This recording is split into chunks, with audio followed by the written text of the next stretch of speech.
Assalamualaikum warahmatullahi wabarakatuh. Perkenalkan, saya Atik Suharti dari STIE Dewantara. Berikut saya akan memaparkan tentang PPh Pasal 21, apa itu dan cara menghitungnya seperti apa.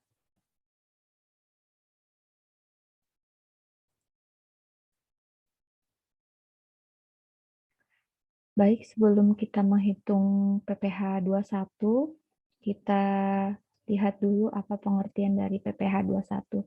PPh 21 adalah pajak atas penghasilan berupa gaji, upah, honorarium, tunjangan karyawan, dan pembayaran lain dengan nama dan dalam bentuk apapun sehubungan dengan pekerjaan atau jabatan, jasa, dan kegiatan yang dilakukan oleh orang pribadi, subjek pajak dalam negeri.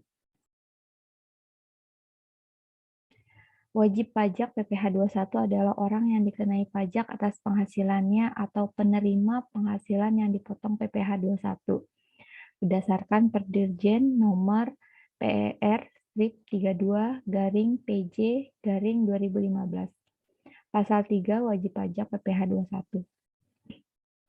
Jika disimpulkan, peserta wajib pajak terbagi menjadi 6 kategori, antara lain pegawai, bukan pegawai, penerima pensiun dan pesangon, anggota Dewan Komisaris, mantan pegawai, peserta kegiatan, atau secara rinci adalah sebagai berikut.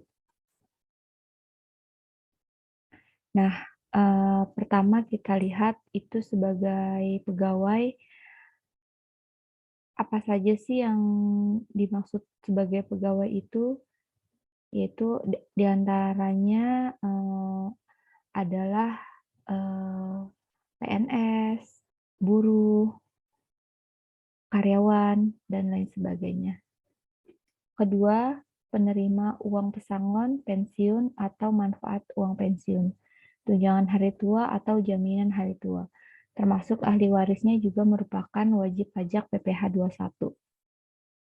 Yang C, wajib pajak PPh 21 kategorinya bukan pegawai yang menerima atau memperoleh penghasilan sehubungan dengan pemberian jasa, meliputi tenaga ahli yang melakukan pekerjaan bebas yang terdiri dari pengacara, akuntan, arsitek, dokter, konsultan, notaris, penilai atau aktuaris, pemain musik, pembawa acara, penyanyi, pelawak, sutradara, fotomodel, pemain drama, penari, pemahat, pelukis, dan sebagainya.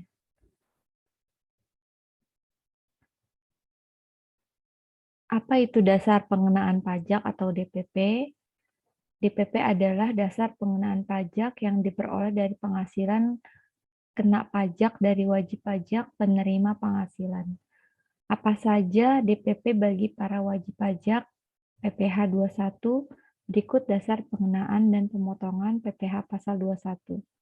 Yang pertama, penghasilan kena pajak atau PKP yang berlaku bagi penghasilan kena pajak PKP yaitu pertama pegawai tetap, kedua penerima pensiun berkala, pegawai tidak tetap yang penghasilannya dibayar secara bulanan atau jumlah kumulatif, penghasilan yang diterima dalam 1 bulan kalender telah melebihi 4.500.000,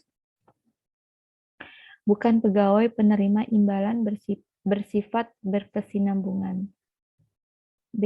Jumlah penghasilan yang melebihi 450.000 per hari yang berlaku bagi pegawai tidak tetap atau tenaga kerja lepas yang menerima upah harian, upah mingguan, upah satuan, atau upah borongan, sepanjang penghasilan kumulatif yang diterima dalam 1 bulan kalender melebihi 4.500.000 rupiah.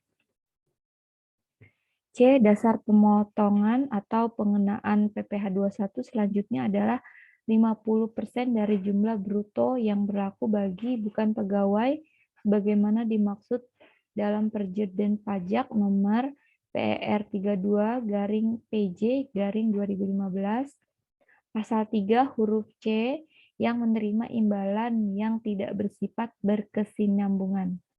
D. jumlah penghasilan bruto yang berlaku bagi penerima penghasilan selain penerima penghasilan di atas. Nah, itulah peraturan dasar pengenaan pemotongan PPh 21. Setelah ini kita akan membahas tentang berapa sih tarif PPh 21. Yang penting dalam yang harus kita cermati juga untuk kita membayar PPh 21.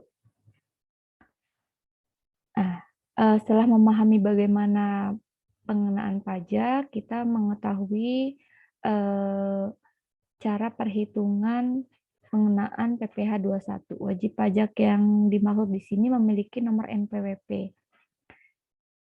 Tarif PPh 21 dipotong dari jumlah penghasilan kena pajak atau PKP yang dibulatkan ke bawah dalam ribuan.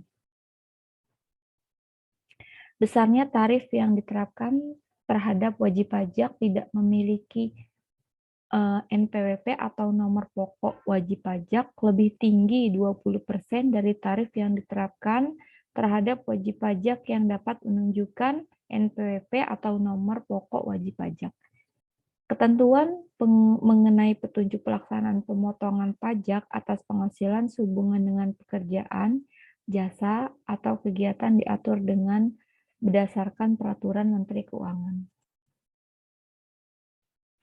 Nah, ini contoh perhitungan PPh pasal 21. Ini contohnya penghasilan kena pajak misalnya 75 juta rupiah. Pajak penghasilan yang harus dipotong wajib pajak yang memiliki NPWP adalah pertama 5% dikali 50 juta sama dengan 2.500.000. Lalu sisanya dari penghasilan 75 juta dikurangi 50 juta adalah 25 juta. Yang 25 jutanya ini dikalikan 15% sama dengan 3.750.000. Nah, keduanya ini ditambahkan 2.500.000 ditambah 3.750.000 jumlahnya 6.250.000 rupiah. Jadi pajak yang harus dipotong wajib pajak yang memiliki NPWP dari penghasilan 75 juta rupiah ini adalah 6.250.000 rupiah. Tetapi bila tidak memiliki NPWP, wajib pajak akan dikenakan PPh 21 sebesar 5% dikali 120% kali 50 juta rupiah sama dengan 3 juta. Lalu sisanya ini yang 25 juta 15% dikali 15% dikali 120% dikali 25 juta sama dengan 4.500.000 rupiah. Keduanya ditambahkan 3 juta rupiah ditambah 4.500.000 yaitu 7.500.000 rupiah.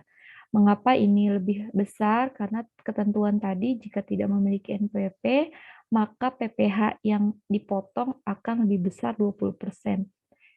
Makanya dalam hal ini kalau tidak memiliki NPWP dia jumlah pajak yang harus disetorkan lebih tinggi yaitu 7.500.000 rupiah. Baiklah, demikian pemaparan singkat dari saya. Mudah-mudahan bermanfaat. Wassalamualaikum warahmatullahi wabarakatuh.